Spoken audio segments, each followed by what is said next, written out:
parole. Et c'est un privilège pour moi encore ce soir. Ce n'est pas un acquis. Amen. Nous allons continuer dans la même lancée que l'enseignement que papa a commencé. Dont le thème, c'était une question qui a été posée. Pourquoi beaucoup restent pauvres malgré la délivrance? Pourquoi beaucoup restent pauvres malgré la délivrance? C'était ça le thème qu'on a commencé un voyage à travers ce thème. Et nous avons eu beaucoup d'intervenants que je vais juste citer les thèmes. Nous avons vu la planification. Après, nous avons vu le mystère de la transition. Et le dimanche passé, nous avons vu la sagesse financière de la femme vertueuse. Et le vendredi, l'apôtre Taga nous a entretenus sur l'alliance avec Dieu. Amen. Parce que pour que tout ceci puisse se manifester, il faudrait d'abord avoir une alliance avec Dieu. Amen. Donc j'aimerais juste revenir sur ce thème et apporter ma petite pierre de contribution pour cet enseignement. Bien-aimés, lorsque nous devenons enfants de Dieu, cela commence par la nouvelle naissance. Amen. Ça, c'est le fondement de tout. C'est lorsque tu es né de nouveau, tu as reçu le Seigneur Jésus-Christ comme ton Seigneur et Sauveur personnel.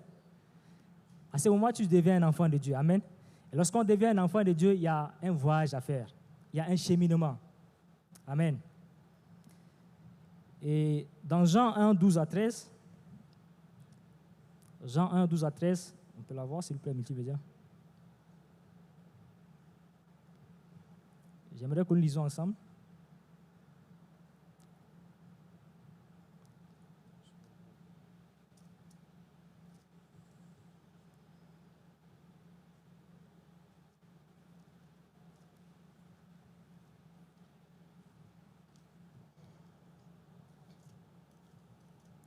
Jean 1, 12 à 13, j'ai fait, il dit, « Mais à tous ceux qui l'ont reçu, à ceux qui croient en son nom, elle a donné le pouvoir de devenir enfants de Dieu, lesquels sont nés non du sang, ni de la volonté de la chair, ni de la volonté de l'homme, mais de Dieu. » Amen.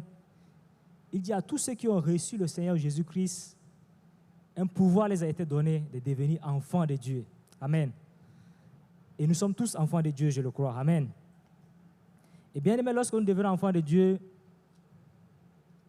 nous entrons dans le royaume de Dieu. Amen. Et dans le royaume, c'est le système de gouvernance de Dieu. Et lorsqu'on est dans le royaume, il y a deux fonctions qui sont liées à chaque enfant de Dieu. Amen. Vous savez, depuis qu'on a commencé ce voyage, peut-être tu vas te dire, mais on parle plus de la planification, on parle des finances. Qu'est-ce que ça a un rapport? Quel rapport a-t-il avec vraiment la parole de Dieu, le salut, la vie spirituelle? Mais ce soir, je vais te dire que ça a tout à voir avec. Amen. Parce qu'être enfant de Dieu, c'est un tout. Amen. Bien-aimé, la conversion est un événement, mais la transformation est un processus. Amen. La conversion, c'est un événement, mais la transformation, c'est un processus. Cela veut dire que lorsque tu reçois le Seigneur Jésus-Christ, le jour où tu confesses de ta bouche qu'il est ton Seigneur et ton Sauveur, à l'instant T, tu deviens enfant de Dieu. Amen. Mais le fait que tu deviennes enfant de Dieu ne signifie pas qu'au même moment tu grandis ou bien tu es à l'image parfaite de Christ. Amen. Et cela, c'est le processus. Et ce processus, c'est la transformation. Et nous devons savoir que, étant enfants de Dieu, nous sommes citoyens du royaume des cieux. Amen. Et selon les Écritures, le fait que nous soyons citoyens du royaume des cieux, nous avons deux fonctions. Nous avons deux fonctions en tant qu'enfants de Dieu, en tant que fils de Dieu. Amen. Nous allons voir cela. Et ces deux fonctions, c'est quoi? Nous sommes sacrificateurs et nous sommes rois. Amen. Est-ce que tu peux dire Amen? Parce que lorsqu'on parle du règne de Dieu, il y a la dimension du sacerdoce et il y a la dimension de la royauté. Amen. Nous allons lire ensemble dans Ésaïe 9, 6. Ésaïe 9, 6.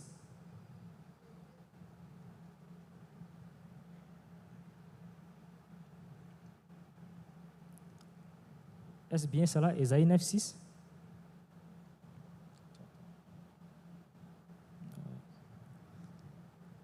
Un instant, je vais vérifier.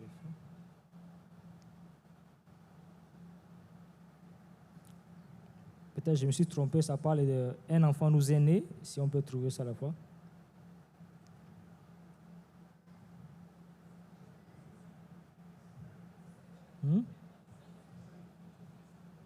Ésaïe 9, verset 6.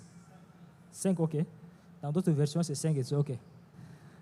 Car un enfant nous est né, un fils nous est donné, et la domination reposera sur son épaule. On l'appellera admirable, conseiller, Dieu puissant, Père éternel, prince de la paix. Amen. Là, c'est la prophétie qui était donnée par rapport à Jésus-Christ. Amen. Lorsqu'il viendra, lorsqu'il va ramener le règne de Dieu sur la terre, voilà comment cela devait cheminer. On dit, un enfant nous est né et un fils nous est donné. Donc, bien aimé, lorsqu'on vient à Christ, on devient enfant de Dieu. Amen. Mais devenir fils, c'est un processus. Amen. Et dans la vie de Jésus, on voit comment il est passé d'enfant à fils. Et bien aimé, la domination n'est pas donnée aux enfants. Amen. La domination n'est pas donnée aux enfants. La domination est donnée aux fils. Amen. Nous allons lire aussi dans Apocalypse 1, versets 5 à 6, pour voir un peu aussi la dimension de la royauté qui nous a été donnée. Il dit, de la part de Jésus-Christ, le témoin fidèle, le premier-né des morts et le prince des rois de la terre, à celui qui nous a aimés et qui nous a délivrés de nos péchés. On continue. Et qui a fait de nous un royaume des sacrificateurs pour Dieu, son Père. À lui soit la gloire et la puissance au siècle des siècles. Amen. Jésus a fait de nous un royaume des sacrificateurs. Amen. Donc nous avons une dimension de sacerdoce que Dieu attend que nous puissions manifester. Il y a aussi la dimension de la royauté. Nous allons aussi lire Apocalypse 5, 9 et 10. Apocalypse 5. Et il chantait un cantique nouveau en disant, « Tu es digne de prendre le livre et d'en ouvrir les sceaux, car tu as été immolé et tu as racheté pour Dieu par ton sang, des hommes de toute tribu, de toute langue, de tout peuple et de toute nation. » On continue. « Tu as fait d'eux un royaume et des sacrificateurs pour notre Dieu, et ils régneront. » Amen. Ça parle de notre identité en tant qu'enfant de Dieu. Amen. Le dernier passage, nous allons lire dans Exode 9, 6. Exode 9, 6.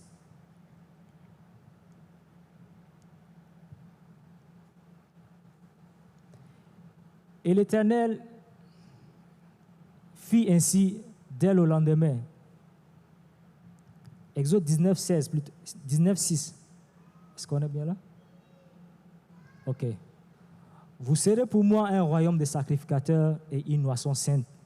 Voilà les paroles que tu diras aux enfants d'Israël.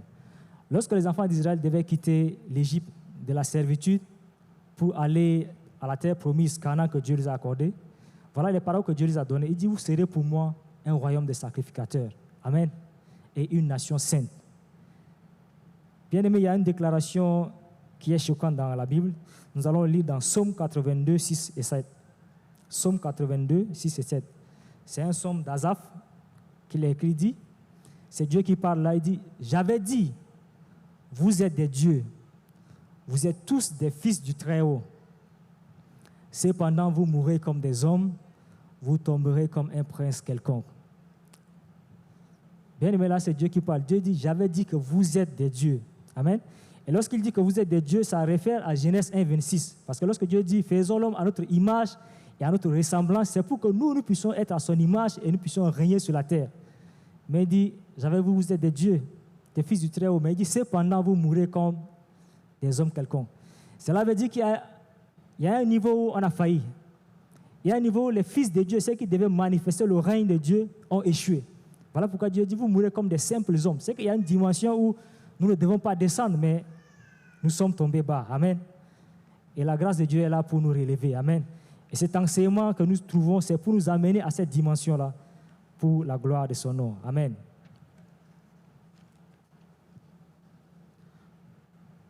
Nous avons deux rôles en tant que fils de Dieu ou fille de Dieu, je l'ai dit tantôt. Le premier rôle, c'est être sacrificateur.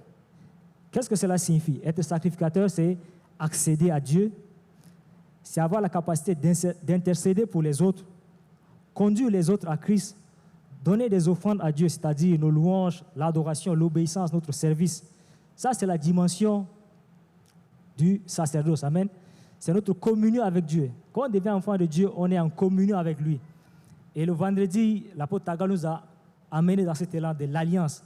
Parce que l'alliance, c'est quoi? C'est bâtir une relation avec Dieu, être en communion avec lui permanemment. Et chaque enfant de Dieu doit être sacrificateur chez lui. Amen. Il doit représenter Dieu, il doit communier avec lui. Peu importe ce qui arrive, ça c'est notre nature. Parce que la dimension du sacrificateur, c'est la communion. Amen. C'est la relation que nous avons avec Dieu. Et la deuxième fonction que nous avons en tant que roi, ou bien dans d'autres versions, on parle de mandat culturel. L'enfant de Dieu a un mandat culturel, ou bien la royauté. Cela nous amène à quoi? À l'autorité spirituelle en Christ. C'est-à-dire avoir la victoire sur le péché et les œuvres des ténèbres. Exercer une responsabilité. C'est administrer ce que Dieu confie, gouverner avec sagesse, représenter l'autorité de Dieu sur notre domaine. Dès la création, nous avons reçu le mandat. Amen. Lorsque Dieu a créé Adam dans Genèse 1, verset 6 et Ève, il les a donné le jardin, il a dit cultiver et garder. Amen. C'est la gestion. Lorsqu'on parle de cultiver, c'est gérer. Amen.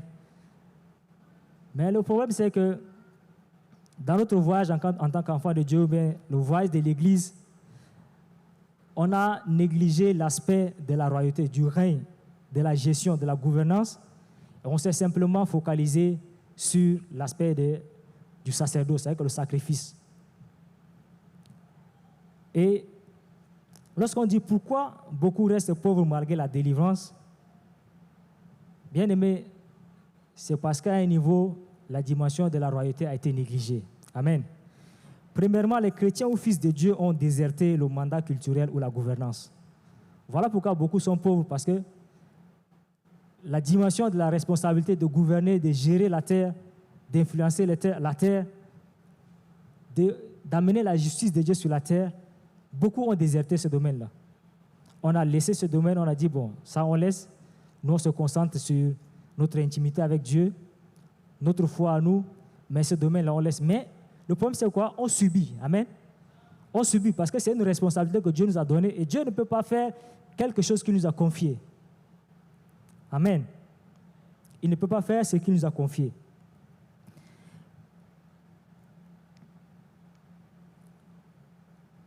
Deuxièmement, nous avons négligé la fonction royale et nous nous sommes focalisés uniquement sur la fonction sacerdotale. Amen. Il n'y a plus d'équilibre. Pourquoi? Parce qu'on a négligé la dimension royale. On s'est juste focalisé sur le sacerdoce et on continue. Bien aimé, le sacerdoce sans la royauté peut conduire à une foi qui influence peu les réalités concrètes de la société. Vous savez, lorsqu'on se concentre seulement sur notre relation avec Dieu, notre communion avec lui, c'est très bien. C'est la fondamentale, parce que sans sacerdoce, il n'y a pas de royauté. Si tu veux exercer la royauté sans le sacerdoce, c'est que tu n'es pas enfant de Dieu. Amen. Il faut être enfant de Dieu, communier avec lui. Mais la limite ici, c'est quoi? C'est lorsque tu te limites seulement au sacerdoce et tu n'as pas les deux, ton influence sera limitée. Amen. Voilà pourquoi on peut dire souvent de nous, on va dire, mais vous priez trop, mais on ne voit pas l'impact de ce que vous faites dans la société. Amen. Parce qu'il y a un temps où il faut prier, il y a un temps où il faut agir. Et nous avons vu dans la planification l'exemple qu'on nous a donné de Maria et de Sophie. C'est pour nous dire qu'il y a une dimension qu'on ne doit pas négliger, la dimension de la royauté, de la gouvernance. Amen. Et c'est de ça que notre papa est en train de nous amener pour que nous puissions comprendre cela et être équilibré. Parce qu'un enfant de Dieu qui n'est pas équilibré ne peut pas influencer sa génération ni accomplir sa vocation comme il se doit. Amen. Parce que tant qu'il n'y a pas l'équilibre, tu ne peux pas. Tu seras limité dans ce que tu fais. Amen. Donc le chrétien est appelé à être à genoux devant Dieu et debout devant les hommes dans son couloir, c'est-à-dire son leadership. Amen. Nous sommes appelés à communier avec Dieu, être dans sa présence. Mais lorsque nous sortons, nous devons influencer. Amen. Lorsqu'on voit la vie de Jésus, la Bible dit que très tôt le matin, il partait, il priait. Et lorsqu'il sortait, il partait maintenant influencer, répondre aux besoins des gens. Ceux qui étaient malades, il les guérissait. Ceux qui étaient sous l'emprise des démons, il les délivrait. Amen. Il influençait le monde autour de lui. Amen. Mais qu'en est-il de nous?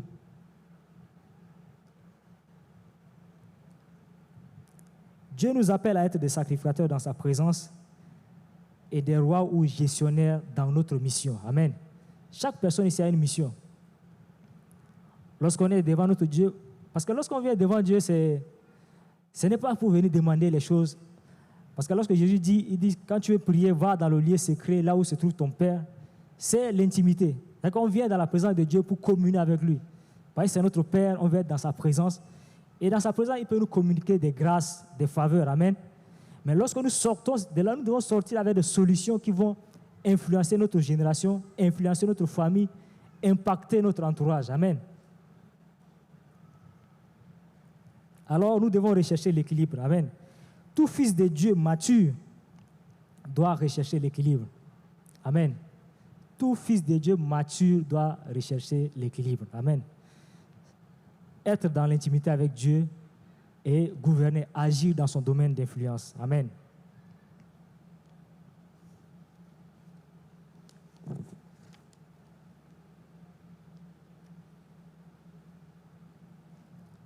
Vous savez, il y a des moments où on aura besoin de ton argent pour aller en mission. Amen. Il y a des moments où ton argent doit aller en mission. Amen. Mais il y a aussi des moments où toi-même tu dois aller en mission. C'est pour montrer les deux. Amen. Parce que dans ta dimension de gouvernance, de gestionnaire, il y a des fois où tu dois envoyer des ressources. Mais en tant que sacrificateur, il y a des moments où tu dois toi-même aller. Amen. Et c'est cet équilibre-là qui donne gloire à Dieu. Amen. Bien aimé, on a dit pourquoi beaucoup restent pauvres malgré la délivrance. Et j'aimerais apporter quelques éléments que je dirais des éléments majeurs pour notre succès, que ce soit dans le domaine royal, c'est-à-dire de la gouvernance, ou bien dans le domaine sacerdotal. Mais ici, je vais parler plus du domaine royal. L'un des éléments capitaux pour réussir dans ce domaine, alors qu'on parle de la planification, de la gestion et tout, le premier élément, c'est l'attitude. Amen. Le premier élément, c'est l'attitude. Et l'une des définitions de l'attitude que j'ai prise ici, c'est la façon dont une personne pense, ressent et agit face à quelque chose ou à une situation. Amen. Notre attitude est très importante lorsque nous voulons gérer, gouverner ou bien créer des entreprises. Amen. L'attitude est l'élément crucial. Bien aimé, docteur Miles Monroe disait un jour, il a une citation où lorsqu'il parle de leadership, il aime beaucoup reprendre, il dit une armée, je le cite, il dit, une armée de chèvres dirigée par un lion va toujours vaincre une armée de lions dirigée par une chèvre. Je le répète, il dit, une armée de chèvres dirigée par un lion va vaincre toujours une armée de lions dirigée par un chèvre. Une chèvre. Cela veut dire que l'attitude d'un leader ou bien d'une personne est capitale pour sa réussite ou pour son succès. Amen. Lorsqu'on prend le cas de lion, le lion, ce n'est pas l'animal le plus grand de la forêt, ce n'est ni le plus fort, ni le plus intelligent. Mais dans la forêt, lorsque le lion apparaît, tous les autres animaux fuient. Pourquoi? À cause de son attitude. Amen. C'est l'attitude du lion qui fait à ce que le lion règne dans la forêt. Et nous voyons que Dieu, pour nous parler de cette attitude-là, il prend l'image du lion et dit, je suis le lion de la tribu de Juda. C'est pour parler de l'attitude, de la gouvernance, la victoire. Amen. Et en tant qu'enfant de Dieu, pour réussir dans notre domaine de gouvernance, nous avons besoin d'avoir une bonne attitude. Nous avons besoin d'avoir une bonne attitude. Vous savez, la différence entre le lion et l'éléphant, c'est quoi? C'est seulement leur attitude. Parce que lorsque le lion voit l'éléphant, qui est plus grand que lui, peut-être même 10 000 fois plus grand que lui, l'attitude du lion, c'est que c'est à manger. C'est une nourriture. Et le lion pense comment il va manger l'éléphant. C'est tout. Il ne pense pas si, est-ce que l'éléphant, si tombe sur moi, est-ce que je vais vivre ou bien je vais vivre? Non, il voit que c'est la nourriture et sa pensée, c'est comment faire pour manger l'éléphant. Mais lorsque l'éléphant, il voit ces petits lions-là, il fuit. Pourquoi? Parce qu'il dit que celui-là, il va me manger. C'est leur attitude. Amen. Et l'attitude, c'est quoi? L'attitude se fonde sur nos croyances et nos convictions personnelles. l'attitude se forme sur nos croyances et nos convictions personnelles. Bien aimé, si on nous enseigne ici comment sortir de la pauvreté, comment maintenant régner avec Christ dans la dimension de la gouvernance, mais si notre attitude, c'est-à-dire que nos convictions internes n'ont pas changé, rien ne va se passer. Parce que la croyance, lorsqu'on parle de la croyance, c'est la foi. Amen. La foi, lorsque cette foi est ancrée en toi et devient une conviction, ton attitude devient différemment. Tu agis différemment. La manière d'être est différente. Amen. Nous allons voir un peu dans Hébreux 11, 33, qui va nous situer un peu comment est-ce que les gens ont eu l'attitude. Hébreux 11, 33.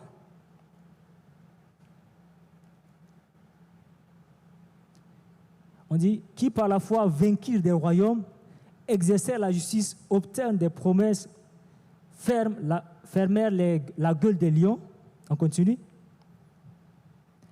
Éteignirent la puissance du feu, échappèrent aux tranchants de l'épée, guérirent de leur maladie, furent vaillants à la guerre, mirent en fuite des armées étrangères. On continue. Des femmes recouvrèrent leurs morts par la résurrection, d'autres furent livrés au tourment et n'acceptèrent point de délivrance afin d'obtenir une meilleure résurrection. On continue. D'autres subirent la moquerie et le fouet, les chaînes et la prison. On continue.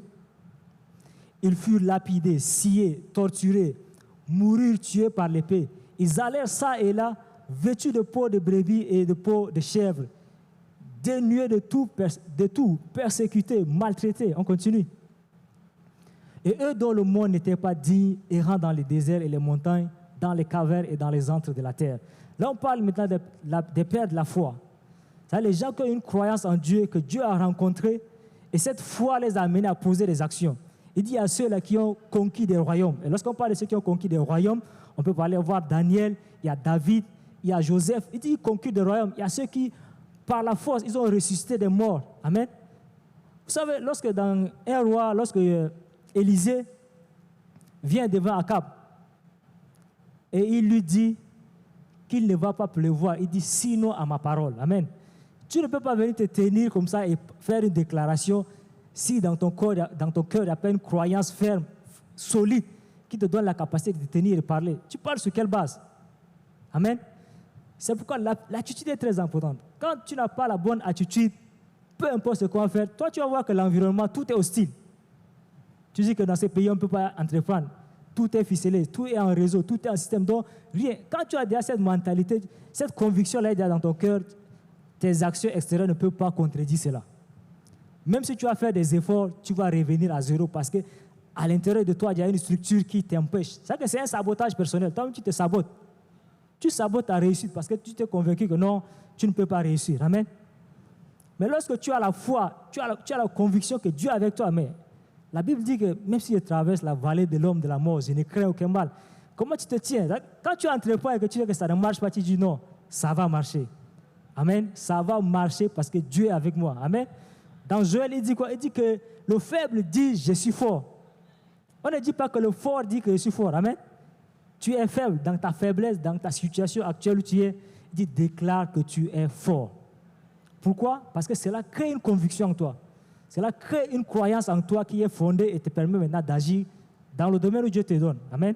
Que ce soit d'entreprendre, dans ton travail, ton attitude va t'amener à un autre niveau. Amen.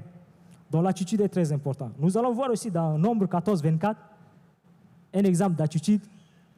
Là, Moïse a envoyé les espions pour aller à Canaan voir comment ce Canaan est. 12. Et parmi ces 12, il y a 10 qui vont amener un rapport et 2 seront différents. Amen. On dit, et parce que mon serviteur Caleb a été animé d'un autre esprit et qu'il a pleinement suivi ma voie, je le ferai entrer dans le pays où il est allé et ses descendants le posséderont. Amen. Là, c'est Dieu qui parle. Et lorsqu'on parle de Caleb, c'est Caleb et Josué. Amen. Les 10 sont allés, ils ont dit qu'il y a des géants. C'est vrai, il y a le lait et le miel, comme Dieu a dit. C'est vrai que le pays, il fait beau vivre. Mais, voyez leur attitude. Il dit, mais il y a des géants là-bas. Il dit, ces personnes, à leurs yeux, nous étions comme des sauterelles. Comment est-ce qu'ils se sont mis à la place de ces personnes pour se voir eux-mêmes comme des sauterelles? Vous voyez ce que l'attitude peut créer. Eux-mêmes se voyaient petits par rapport à la promesse de Dieu. Et là, Dieu a fait une déclaration. Il dit, parce que mon serviteur Caleb a été animé de notre esprit. Dans d'autres versions, on dit parce qu'il a été animé de notre attitude. Amen. Il a vu différemment. Lui, il s'est positionné avec Dieu. Mais les autres ont vu la réalité et ils ont agi. Et la Bible déclare qu'à cause de cela, ils ont erré 40 ans dans le désert. Et tous ceux qui sont sortis d'Égypte, des milliers de personnes, seulement 2 sont entrés à Canaan. Ils sont morts pourquoi? À cause de leur attitude. Dieu, en cheminant avec eux, Dieu a fait des miracles. Dieu les a testés, mais ils ont toujours échoué à cause de leurs attitudes. Ils étaient sortis d'Égypte, mais l'Égypte n'était pas sortie en eux. Parce que lorsqu'ils faisaient face à une difficulté, ils disaient, si on était en Égypte, les concombres, les trucs est là. Vous voyez? Donc on peut être enfant de Dieu, né de nouveau, mais si on ne change pas notre conviction intérieure, notre croyance, si on ne repose pas notre foi ou bien nos convictions sur la parole de Dieu, nous n'allons pas prospérer. Parce que notre attitude est déterminante pour notre succès. Amen. Si vous prenez une personne qui est éduquée, formée, équipée, qu'il ait un diplôme de master, qu'il soit un docteur et tout ça, mais avec une mauvaise attitude, je vous garantis que cette personne ne réussira pas. Parce que ce n'est pas ton niveau d'éducation qui te donne de réussir dans la vie, c'est ton attitude. Et voilà pourquoi on voit dans nos sociétés des personnes qui ne sont pas allées loin dans le domaine des études, dans des écoles, mais ces personnes ont créé des entreprises, embauchent ceux-là qui sont allés étudier, aller loin et venir travailler pour eux. Parce que ces personnes ont peu de compétences, peu de capacités, mais ils ont l'attitude qui était correcte. Amen. Ces personnes n'ont eu peur de rien, ils ont dit, bon, je vais me lancer dans tel. Je me lance dans le commerce. Ils n'ont pas vu voir, est-ce que les impôts, est-ce que le pays là, est-ce qu'il y aura la guerre, est-ce que telle chose. Non. Vous savez, nous, quand on étudie à un certain niveau, par exemple, quand tu veux faire lancer un business, on te dit qu'il faut faire le business plan, faire le côté, voilà, les menaces, qu'est-ce qui va marcher et tout ça. C'est bien sur le papier. Souvent, quand tu fais ton business plan, et aujourd'hui, ça a été démontré, que ton business plan, lorsque tu viens dans la réalité, ça n'a rien à voir avec ce que tu as planifié. Amen. Parce que la réalité du terrain est différente. Et des personnes qui ont la bonne attitude se lancent. Amen. Lorsque Dieu leur donne une idée, ils se lancent. Ils vont. Quand c'est difficile, ils continuent, ils persévèrent jusqu'à ce qu'ils voient la chose se manifester. Donc, bien aimé, nous sommes appelés à changer d'attitude. Amen. Pour rentrer dans cette dimension que Dieu veut nous voir. Amen.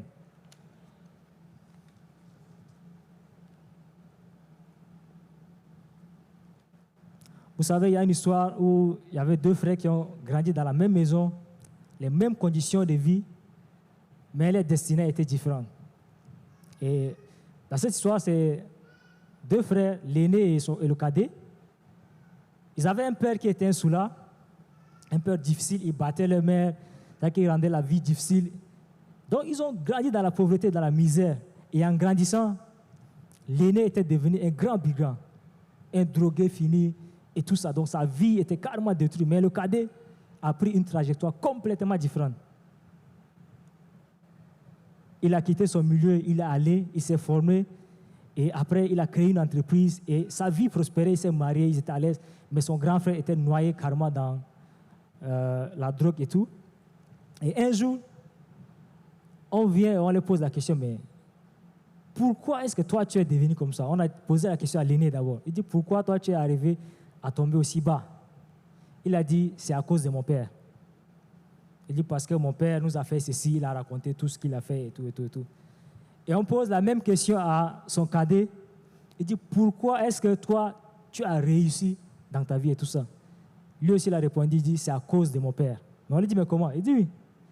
Il dit, quand je voyais mon père battre ma mère, quand je le voyais dans l'alcool, quand je le voyais dans la pauvreté, nous amène dans la misère, je disais dans mon cœur que je ne serai jamais comme lui. Et il faut que je sorte de cette situation.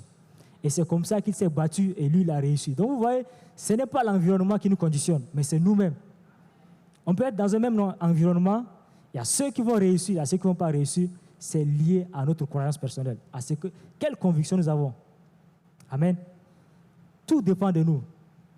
Et la parole de Dieu nous fortifie. Il dit, soyez forts. Amen.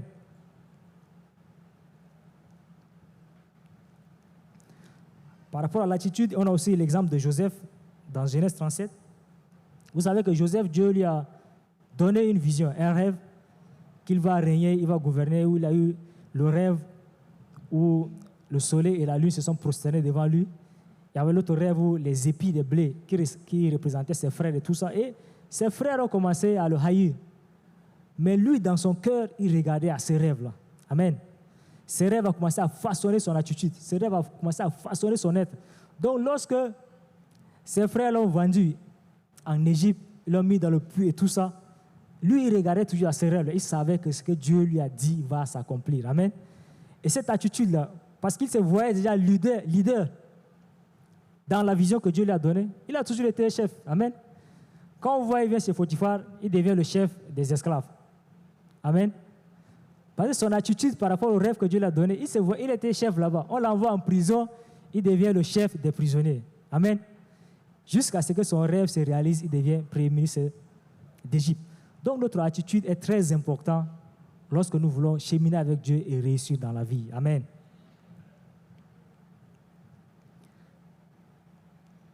Vous savez, l'attitude produit la confiance en soi et l'assurance.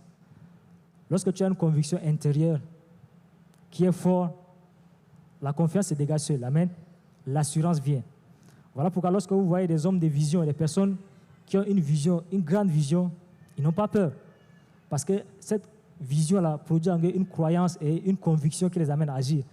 Lorsque papa dit qu'ici on ne fait pas les affaires, on ne commence pas quelque chose avec l'argent, ou bien il dit ce qu'il voit là, ce n'est pas encore ce qui est là, et il a de l'assurance même lorsqu'il y a des troubles. C'est pourquoi? Parce que cette vision a forgé en lui une croyance, une conviction qui dit que rien ne peut enlever cela. Amen. Et chaque fois il le répète, il dit que Dieu lui a dit que je te donnerai le pays de ton affliction. Amen. Cela veut dire que c'est la parole de Dieu qui vit en toi, là, qui produit la foi, et cette foi maintenant produit une conviction, et cette conviction devient ton attitude. Amen. Et tu marches la tête haute. Amen. Lorsqu'on dit je suis la tête et non la queue, ce n'est pas seulement un slogan. Amen. C'est lorsque tu as la parole qui va avec, et c'est là où tu marches en tant que tête. Amen. Bien aimé, le deuxième élément pour vraiment réussir dans sa gestion, dans ce qu'on veut entreprendre, c'est l'aptitude. Amen. Il y a trop de ap ici. Premier, c'est l'attitude. Deuxième, c'est l'aptitude. Et l'aptitude, c'est la capacité naturelle ou acquise d'une personne à faire quelque chose avec efficacité. L'aptitude, c'est la capacité naturelle acquise d'une personne à faire quelque chose avec efficacité. Donc, lorsqu'on parle de l'aptitude ici, on est en train de parler de nos talents, nos dons plutôt, et nos potentiels. Amen. Et la vérité, c'est qu'il faut savoir, c'est que chaque personne que Dieu a créée a minimum un talent ou un don. Amen. Dieu n'a jamais créé quelqu'un comme ça qui n'a pas de don ou qui n'a pas de talent. Non, ça n'existe pas. Amen. Et la preuve, on le voit même dans Matthieu 25, 14 à 30, où Jésus donne la parabole des talents. Amen. À l'un, il avait 5, l'autre a 3, et le dernier a au moins 1. Amen. Et avec un, tu peux faire la différence. Amen. Parce qu'il y a beaucoup de gens qui ont fait la différence dans le monde, pas en faisant beaucoup de choses, mais avec une seule chose, ils ont fait la différence. Amen. Et Dieu nous a donné des aptitudes, nos potentiels. Et maintenant, lorsque tu as des potentiels, la première des choses à faire, c'est de recenser tes acquis. Qu'est-ce que j'ai comme potentiel? Parce que si tu ne te connais pas, tu ne connais pas ce que tu as, comment est-ce que tu vas avancer dans la vie? Amen. Il faut recenser tes acquis. Qu'est-ce que j'ai comme potentialité? Qu'est-ce que moi j'ai fait facilement et que les autres ne le font pas? Parce qu'il y a des choses, toi, tu trouves c'est banal, tu le fais facilement, mais l'autre ne le fait pas. Tu trouves ça banal, mais ça, c'est un don, un potentiel que Dieu t'a donné. Amen. Papa a donné ici l'histoire de cet enfant qui était au village, qui dessinait et tout ça. On a négligé au village que ça ne servait à rien, mais plus tard, cela lui a servi. Amen. Donc, nous avons le potentiel. Et lorsqu'on parle de potentiel, ça peut être, par exemple, chanter, parler, la capacité d'analyser. Il y a les gens qui ont cette facilité-là d'identifier les problèmes et de les résoudre. Tu vois, ça, ce sont les aptitudes que Dieu nous donne. Mais bien aimé, ce qu'il faut savoir, c'est que l'aptitude ou le potentiel à l'état naturel ou brut n'a pas d'impact. Et ça ne produit pas. Amen. Lorsque Dieu te donne une capacité, c'est à toi de transformer cela. Amen. C'est à toi de le raffiner, d'amener à ce que ce potentiel puisse être transformer en expertise ou bien en une compétence, amen, qui va servir dans la société, amen. Et pour développer vraiment nos talents ou bien nos aptitudes, les transformer en compétences ou en expertise, cela nécessite la discipline, nécessite la formation et l'excellence, amen. Parce que lorsque tu as une aptitude, il faut la discipline qui va avec, amen. Parce que le processus pour amener un talent brut à de la compétence, il y a la formation, il y a la discipline qu'il faut aller avec. Amen. Vous savez, nous tous, on parle. Amen. Parler, c'est une aptitude. Et nous savons que les personnes qui sont sourdes ne parlent pas. Amen. Donc le fait que nous tous, on a cette aptitude de parler, c'est bien. Mais est-ce que nous tous, le fait de parler est devenu pour nous une compétence ou une expertise? Non. Mais il y a des personnes où le fait de parler est une compétence pour eux. Je prends l'exemple des journalistes. Un journaliste, qu'est-ce qu'il fait? Il parle seulement, mais on le paye. Amen. Mais toi, quand tu parles, qu'est-ce qu'on fait?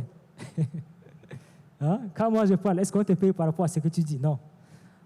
Parce que la parole ici de journaliste, il a été formé dans le domaine de la parole et il utilise cela comme une compétence et cela bénit les gens. Amen.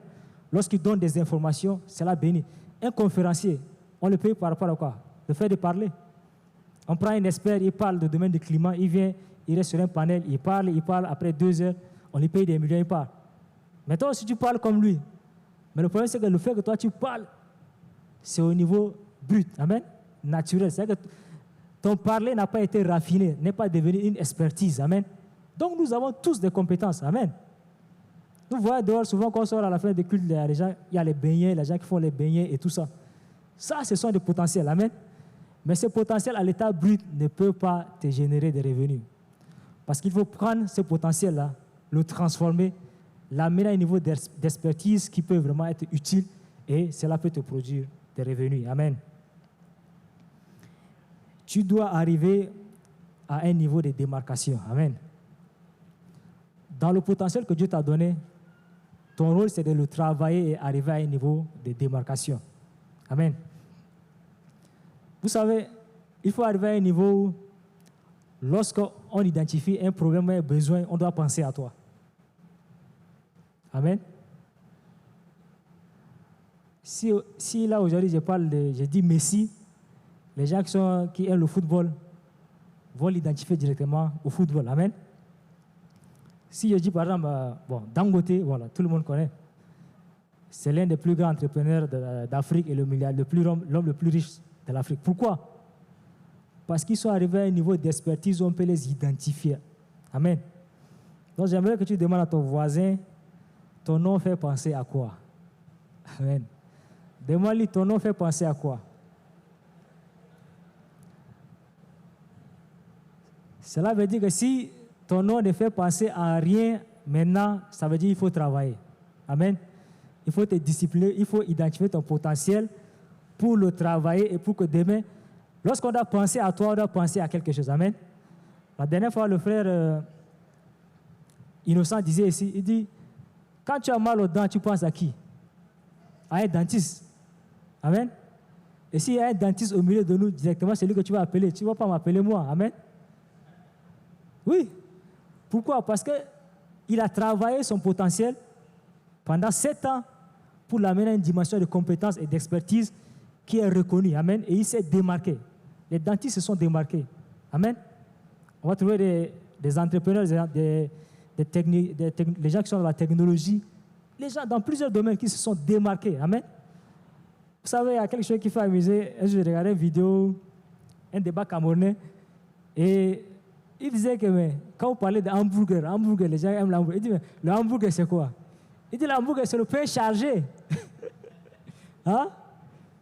C'est le pain chargé. Le pain, on a mis la viande à l'intérieur, et c'est ça qu'on vend aux gens. Mais les gens ont amené ce pain à une dimension d'expertise qui est standardisée, et à l'international, on mange ce pain-là. Amen. Toi, tu fais ton sandwich, tu le vois ici à 500, personne ne mange. Pourquoi? Parce qu'il n'y a pas l'excellence qui accompagne. Il n'y a pas l'expertise qui accompagne ce que tu as amené. Amen. Il n'y a pas la différenciation. Ton sandwich que tu fais, on peut trouver une autre personne qui fait 10 000 personnes font la même chose. Mais ça ne peut pas te rapporter. Amen. Donc, nous devons travailler nos potentiels. Donc, il faut d'abord identifier ton potentiel et commencer à travailler. Je pense qu'on nous a donné l'exercice de la planification où nous devons faire une planification sur 5 ans. Amen. Et pour faire cela, il faut identifier d'abord quel potentiel j'ai. Et pour dire que, OK, d'ici 5 ans, voilà ce que je veux être. Amen. D'ici 5 ans, il va falloir que lorsqu'on va se réunir ici, 5 ans, je pense que c'est en 2029 ou 30, on doit identifier chaque personne. Lorsqu'on dit son nom, on doit l'identifier à quelque chose. Amen. Comment c'est le passé, vous voyez dans le domaine de la restauration. Quand on doit penser maintenant à la restauration, on doit penser à passer vous. Amen. Parce qu'il y a quelque chose qui a été fait.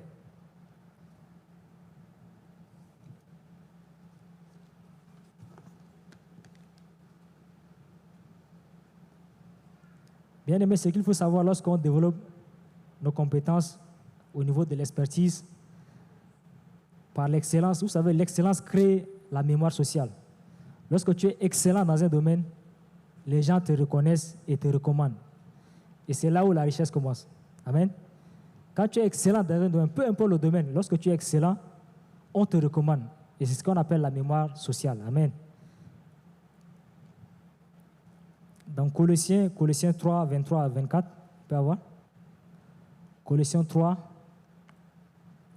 23 à 24, il dit, tout ce que vous faites, faites-le de bon cœur comme pour le Seigneur et non pour les hommes. Amen. Sachant que vous recevrez du Seigneur l'héritage pour récompense, servez Christ le Seigneur. Il dit, tout ce que vous faites, faites-le de bon cœur. Cela veut dire que faites-le avec excellence. Amen.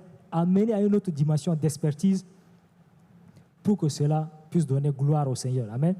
Lorsque Dieu dit, lorsqu'on va voir vos bonnes œuvres et donner gloire au Seigneur, ça entre dans cette gloire-là. Amen.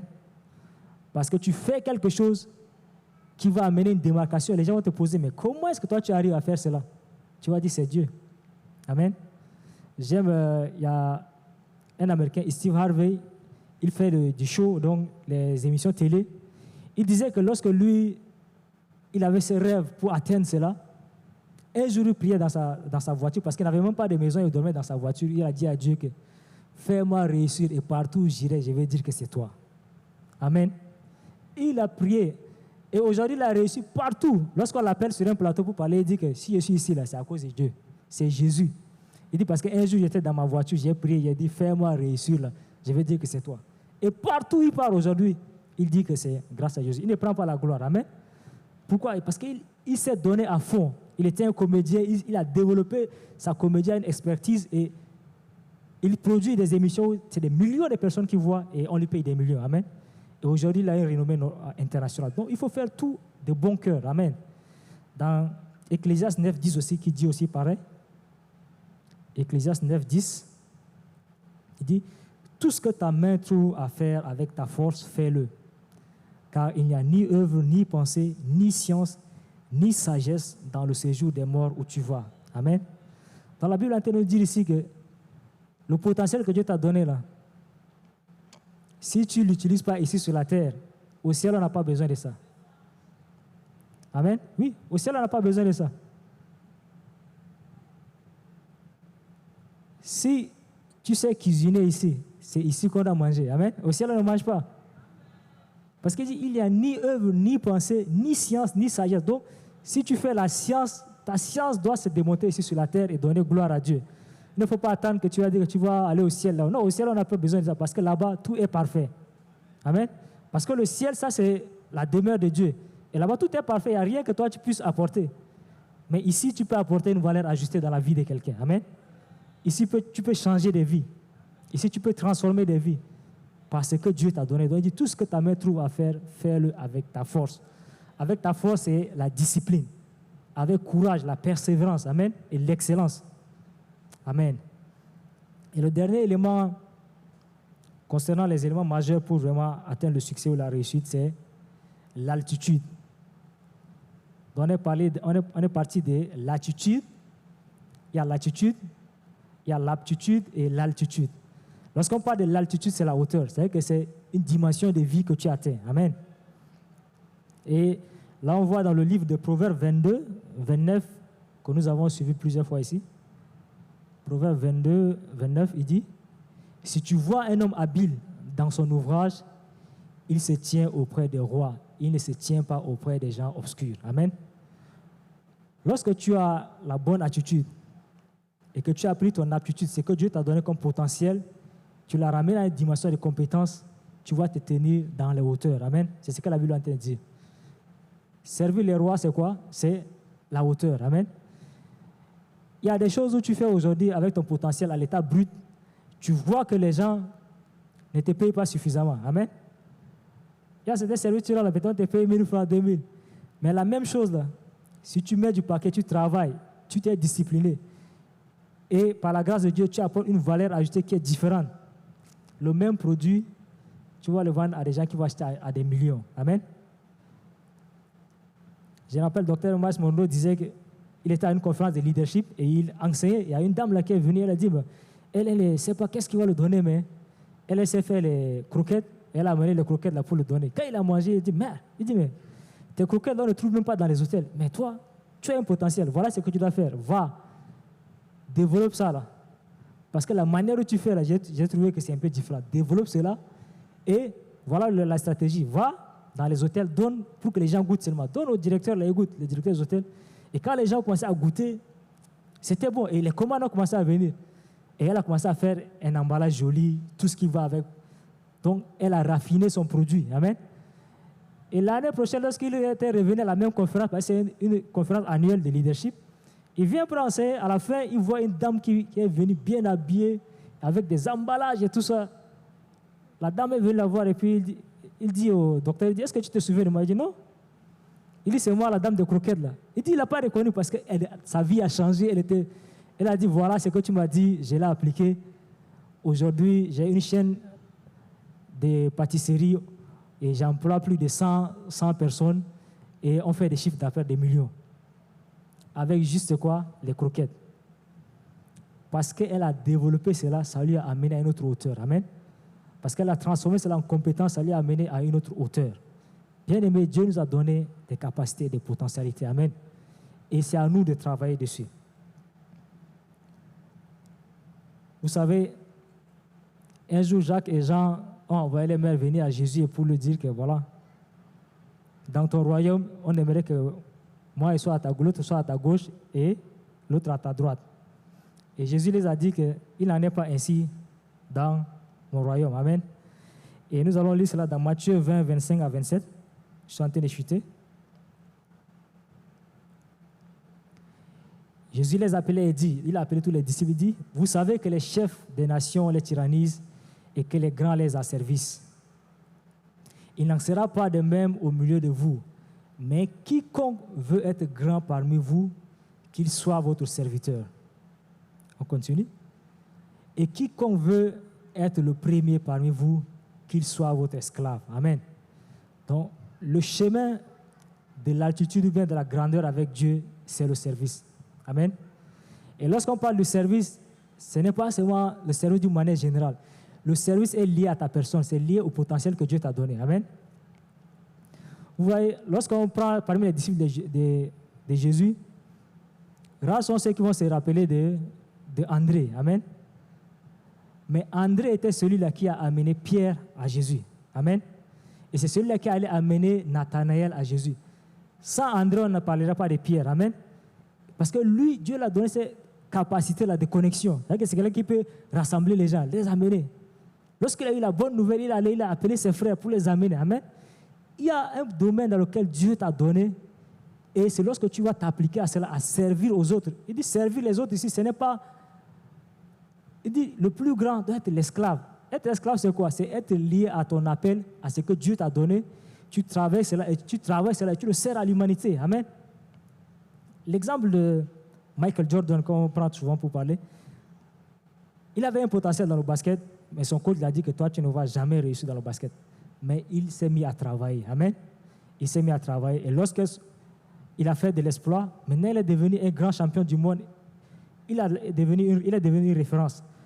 Mais vous voyez comment, lorsque le potentiel que tu as en toi, tu le développes, tu l'amènes à l'expertise, tu peux le servir à des millions. Amen. On paye les footballeurs à des millions, pourquoi? Parce qu'ils servent des millions de personnes. Quand il part au terrain pour jouer, il est en train de servir tous ceux qui regardent. Amen. Les entreprises aujourd'hui qui font des milliards, des chiffres d'affaires des milliards. Pourquoi? Parce qu'ils servent des milliards de personnes. Parce qu'ils servent des milliards de personnes. Donc, nous avons le potentiel. Amen. Et pour arriver à ce voyage, nous avons besoin d'une bonne attitude, de développer nos aptitudes, et Dieu va nous permettre d'entrer dans la grandeur. Amen. C'est ce que j'aimerais partager avec nous ce soir. Et c'est cela au nom de Jésus. Amen.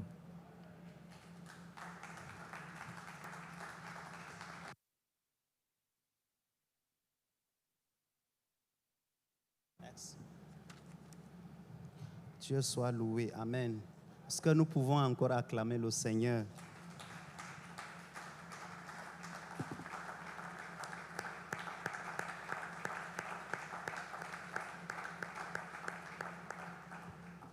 Amen. Que Dieu bénisse son serviteur. Alors où le Seigneur a permis ce soir enfin qu'il nous parle et qu'il nous donne des instructions, nous voulons dire merci à Dieu. Amen. Nous allons passer ce temps des interactions. Je veux prendre juste 2 personnes et nous aurons également un temps de prière et nous allons quitter d'ici. 2 personnes, s'il vous plaît. Vous avez écouté, vous avez entendu, vous avez suivi le message. Peut-être il y a quelque chose qui est en train de bouillonner dans votre cœur. Peut-être tu veux dire quelque chose concernant le message, un témoignage. Tu peux te prononcer, s'il vous plaît, s'il y a quelqu'un qui est là. Oui, Pasteur Bouba. S'il vous plaît, le micro.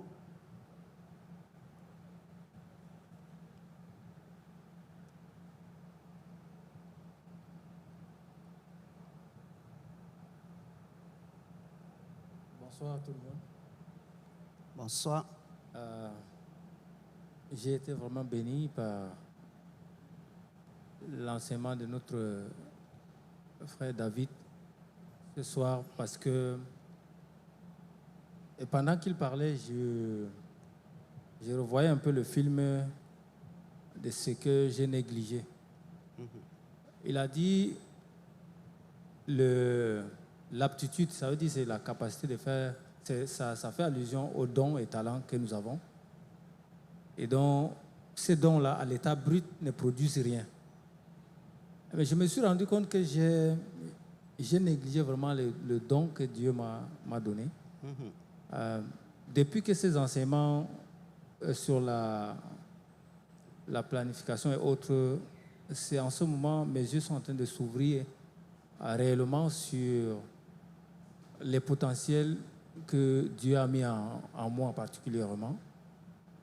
Et dans le domaine de la cuisine, en fait, je ne valorise pas trop cette connaissance